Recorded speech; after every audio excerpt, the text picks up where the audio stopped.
My name is Nicco, and I kind of started my life as a computer programmer, and I love technology and computers. I love the internet. Seems, no offense to us, they're a lot more interesting than art sometimes.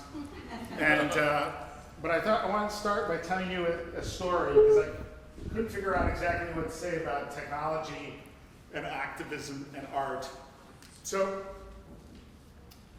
I think my first real significant experience with art was I was living in New York City, and I was working at actually an AIDS activism outfit, but I had a really long commute on the subway every day, up to 90 minutes each way on the subway. And a large part of the commute was, it was really tightly packed, and I couldn't actually read anything, because you're just packed in like sardines. And I'm there, and I'm packed, and I'm standing, and it must have been National Poetry Month, because there was in the slider, in like the ad space on the subway, there was a poem. And then a week of seeing it, 90 minutes or almost 3 hours a day, I found this shard of this poem coming back to me again and again and again, and I remember it's by John Hollander, and it went like this.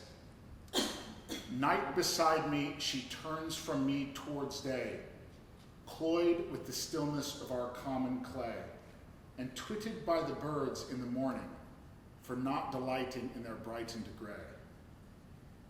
And this little poem just kept coming back to me even as I'm doing computer programming and various AIDS activist related things, and I couldn't quite shake it. And then one day I'm in the Strand bookstore in New York City, and I see a book titled The 100 Best Poems to Memorize.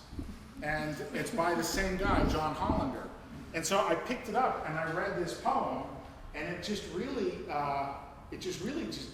stuck with me. And probably part of it is that my little, computer programmer brain likes the repetition and the memorization. That's like a very little OCD thing to do, I guess. But I bought the book, I memorized the poems, and as a hobby now, I memorize poems. But I want to recite for you that poem. It was called Sonnet by Elizabeth Bishop, and it was one of the first poems she wrote, and it goes like this. I am in need of music that would flow over my fretful, feeling fingertips, over my bitter, tainted, trembling lips, with melody deep, clear, and liquid slow.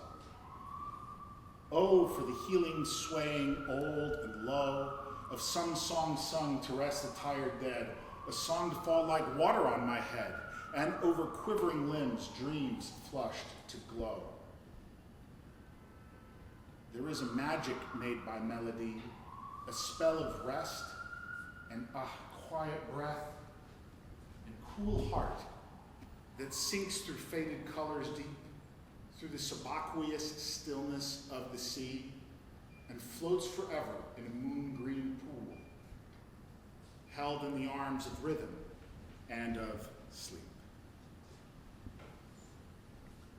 And I just found that poem so beautiful and so evocative of so many different things, really. And I ended up just getting really hooked on memorizing other people's poems. So now I have this huge library of poems I walk around with me, and in my days, all the time, they come back to me and revisit me and offer me all kinds of additional perspective. It's like I'm carrying around the ghosts of hundreds of poets, which is terrifying, actually. And the crazy thing is that, I never took an English class in my life. I avoided it like the plague. Math was so much more fun. Easy. So now let's talk about the internet for a minute. This is a visual representation of the internet. This is what the internet looks like if you were to map it or paint it, right? This is actually an old one. This is from 1999, but it's much prettier than the newer ones. And this is how I think about technology. And this is important because this is related to activism, actually. It's related to power. And there's two people who came up with this idea called the groundswell.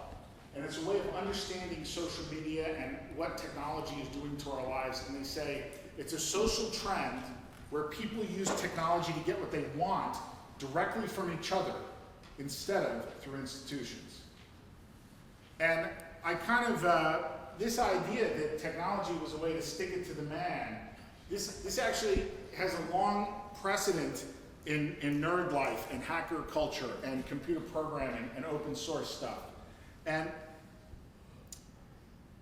it's also created new institutions, right? New authorities that need to be held accountable in their own right, which I worry about a lot, right? But let's get back to this, right? Because this is what's important. Because when I went to work for Howard Dean, when I went to work for Howard Dean, I was living in New York City. I heard Howard Dean give a speech in a bar, and I quit my job and moved to Vermont. Because this guy seemed like a guy interested in change, interested in actually bringing about a different world. And that seemed like a good idea to me. And I had this notion that technology was this kind of Trojan horse that could be used to subvert the dominant paradigm, to bring a different kind of, to build a different kind of power structure to challenge the establishment. We didn't really work on Dean, but my first client after the Dean campaign was Barack Obama. And people forget that the night before the Iowa caucus, almost every member of the Democratic establishment had endorsed Barack Obama. Almost every member of the congressional, had endorsed Hillary Clinton. Almost every member of the Congressional Black Caucus had endorsed Hillary, not Obama. Hillary was the presumed frontrunner. She was the establishment candidate. She was the power that be. And Obama, a virtual no name, no nothing, with no real political history, compared with a woman who had been in Democratic politics her entire life and had been First Lady and a U.S. Senator. You know, he effectively used the internet to build an alternative power structure and defeat the establishment. And this model of the internet being, remember this map, right? This map, this is not the establishment. This is not how traditional power structures work, right? And you can use the internet to kind of do an end run around them, right? As long as you don't forget that, there are some new establishment players, right? And that's essentially what we did with Dean, and that's what Obama did. And not to put too fine a point on it, but that's what the Tea Party did to the Republican establishment this last cycle. That in count it, 8 Senate races, the Republican establishment candidate lost in the primary to the Tea Party because of money raised over the internet and infrastructure built over the internet by the Tea Party. In fact, 2 sitting U.S. senators lost their seats in a primary, virtually unheard of in American history, because of the power of the Tea Party to build an alternative power structure outside of the establishment. And so when I think about technology, lest I forget, does anybody know who this is? This guy's name is Khalid Said.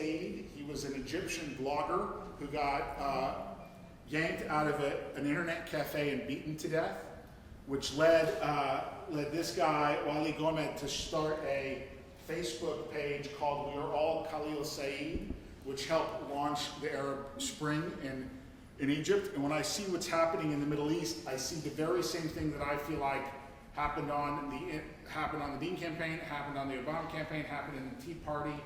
There is a disempowered, disenfranchised, outside the establishment group that uses the technology to become empowered and build an alternative power structure and challenge the establishment in a significant way. And this is actually not an accident that the internet works this way, has this effect on power. It's actually quite intentional. 1973, a computer would roughly fill this room, right? Computers were gigantic. Now, let's say you're an undergrad in the late 60s, and you get interested in math and computer science. And then you go to graduate school and you're graduating in the late 60s, early 70s with a degree in computer science. Who's hiring computer scientists in the late 70s and in the late 60s and early 70s. The military. Yeah. Mostly the military. You go work at the Pentagon, you can go work at IBM working for the Pentagon. And how many college students in the late 60s you think were planning on going to work for the US military upon graduation? And so you have this generation of computer scientists who are graduating and not liking their employment opportunities. And this book came out. This book came out called "You Can and Must Understand Computers Now," Computer Lib. This was published in 1974 by a guy named Ted Nelson. This is actually the first document. This is the first time the word hyperlink ever shows up in print. One of the first things he does in the book is describe and define the word online. What does that mean? And he made this argument to a generation of computer scientists that computers do not have to be institutional. They can be individual, they can be personal, they can be profoundly powerful, and they can be a way that you challenge the status quo, that you challenge the establishment. And Bill Gates buys this book, and when he makes a lot of money in 1983, he buys the rights to it and republishes it in part of Microsoft Press. Steve Jobs reads this book and starts his company. A whole range of pioneers, from Dave Weiner, who helped to invent blogging, to Mitch Kippur, who started Lotus. This book was a real inspiration to them that computer scientists did not have to be institutional. The computers were not for institutions like the US military. They were actually for people, for individuals to create change, to be activists. This is actually at the heart of our modern technology, is this explicit kind of political activist ethos. And that's why in roughly 10 years you go from computers that fill a room to computers that sit on the desktop.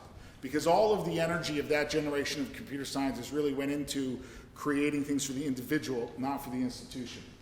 And in fact, then they start to, that's like roughly 1973, 1984, we'll say. 1984 is when the Macintosh came out, right? And then in 1984 to 1994, people start connecting computers together and making networks. And then in 1994 to 2004, you kind of have this another dramatic leap to the internet, where all the computers in the world connected all the time without really without really a centralized authority in any significant way. And now, of course, we walk around with the internet on our bodies, in our phones, in this dramatic kind of mobile transformation. And the whole pace of the thing is picking up. You know, I worked in the presidential campaigns in 1999 and again in 2003, and the pace of it just got insane. It just got insane that when I first worked in 1999 in the presidentials, iPods had not been invented yet. And T-Mobile did not exist as a mobile phone company in the United States. And then when I worked for Howard Dean, YouTube had not been invented. It hadn't been invented. And by the time Barack Obama had locked up the nomination for the presidency in 2008, early 2008, you know, Twitter was just getting launched officially. It actually had been in beta, but it was really first introduced to the public. And you know, as the pace of this picks up, I get a little nervous. I get a little nervous about activism and I think, because I think that change requires struggle, right? Change almost necessarily requires struggle. And I think about, boy, you could go, and I went from my Walkman to my Discman to my MP3 player to my iPod to my phone without any struggle. All I did was give them a credit card number. And then I think, well, Barack Obama ran for president on change, and all I had to do for change was really give him a credit card number, right? And I think that something begins to get lost in activism if we lose this sense of struggle, of how hard real change is. And when I think about climate change, I think about this dramatic thing that's affecting all of us, and yet it feels like nothing is happening, despite the fact almost everybody agrees it's a problem. I think that's because change is hard. Change requires struggle. I'm a little too used to a very fast pace of change. And this is where I come to artists, right? This is where I come to artists, that there is kind of, in the pace of change and the struggle, It's like that's where artists come into it. And I think of really groundbreaking artists that I've experienced, like I love jazz, like Thelonious Monk, right? I mean, you know, a real groundbreaking artist manages to imagine an art beyond the present, to take all of the weight of tradition and history and all of the influences of your contemporaries and actually create something new in spite of all of that. And I think that actually political activists are very much in the same boat, right? Political activists, if you want social change, you actually have to do very much the same thing. You have to have a conscious act of imagination to imagine a new world, a brighter future, a different way of being, and then you have to struggle to take us there. And I feel like it's one of the bad parts of technology is it makes it easy to leave imagination behind. It makes it very easy to get caught in this kind of obsessive, media-saturated, very incremental, 20 Twitter updates a day, kind of the next version release, 2.0, 3.0, 4.0, right? And I'm reminded of the tenacity of activists of an earlier era, activists who struggled for political change without any hope. It was like guaranteed that in their lifetime their effort would be fruitless. And how removed that is from my experience, right? That change is actually quite accessible. And that's like the double-sided coin of the technology of that massive web I showed you before. It allows us to